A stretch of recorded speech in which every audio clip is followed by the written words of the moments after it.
కష్టపడాలి అంటే కమిట్మెంట్ ఉండాలి. అందుకే ఈరోజు స్కూళ్ళలో కాలేజీలో ఎక్కడైనా ఈ మాదక ద్రవ్యాలకు సంబంధించిన సమాచారం ఉంటే పోలీసులకు మీరే చేరవేయండి. ఇంతకుముందే టోల్ ఫ్రీ నెంబర్ని మీకు అందరికీ డిస్ప్లే చేసిండ్రు. నో డ్రగ్స్ అనే దానికి మీరే వారధులుగా కాండి. ఇన్ఫర్మేషన్ వ్యవస్థనే పోలీస్ వ్యవస్థను బలోపేతం చేస్తుంది.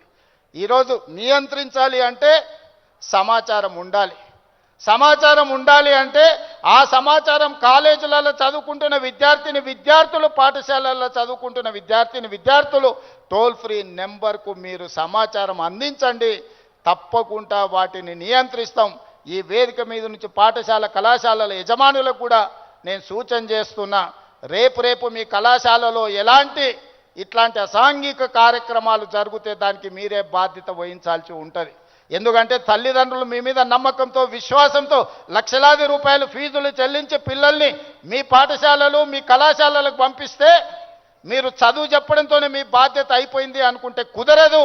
వాళ్ళు ఏ విధంగా వ్యవహరిస్తున్నారో, వాళ్ళు ఎలాంటి వ్యసనాలకు లోనవుతున్నారో పర్యవేక్షించాల్సిన బాధ్యత యాజమాన్యాల మీద ఉన్నది. రాబోయే రోజుల్లో మా డీజీపీ నా యాంటీ నార్కటిక్స్ అధికారులకు నేను ఆదేశాలు ఇస్తున్నా. ఏ కళాశాల ఏ స్కూలు ప్రాంగణంలో ఎక్కడైనా గంజాయి డ్రగ్స్ ఆనవాళ్ళు దొరికితే యాజమాన్యాలను కూడా కేసుల్లో పెట్టండి. వాళ్ళ బాధ్యత.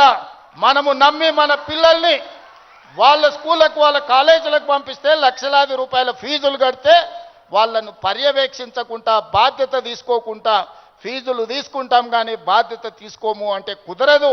ఖచ్చితంగా ఆ స్కూలు కాలేజీ యాజమాన్యాలు కూడా బాధ్యత తీసుకోవాలి.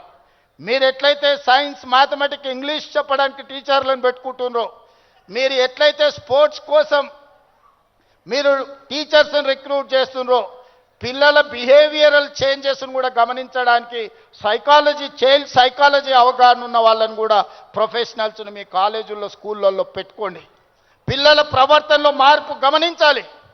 ఎందుకంటే తల్లిదండ్రులు ఉద్యోగము లేకపోతే ఉపాధి పనుల్లో పడి వాళ్ళు సమయం పిల్లలతో కేటాయించలేకపోతున్నారు. అందుకే majority time kids are spending in their schools. So అక్కడనే వాళ్ళని గమనించాలి. వాళ్ళ ప్రవర్తనలో కానీ వాళ్ళ ఆలోచనలో కానీ వాళ్ళ వ్యవహార శైలిలో మార్పును గుర్తించవలసిన బాధ్యత స్కూల్ యాజమాన్యం మీద టీచర్ల మీద ఉన్నది. దయచేసి స్కూల్ యాజమాన్యులకు టీచర్లకు కూడా నా సూచన, మీ బాధ్యత అది, మీ సోషల్ రెస్పాన్సిబిలిటీ. మీరు ఖచ్చితంగా ఈ విషయంలో ప్రత్యేకమైన దృష్టి పెట్టాలి.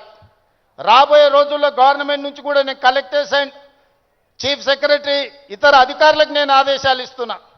ఈ పాఠశాల కళాశాలల యాజమాన్యులతోటి మీరు ఒక ప్రత్యేకమైన సమావేశం పెట్టండి, ఒక ఓరియంటేషన్ ఇవ్వండి.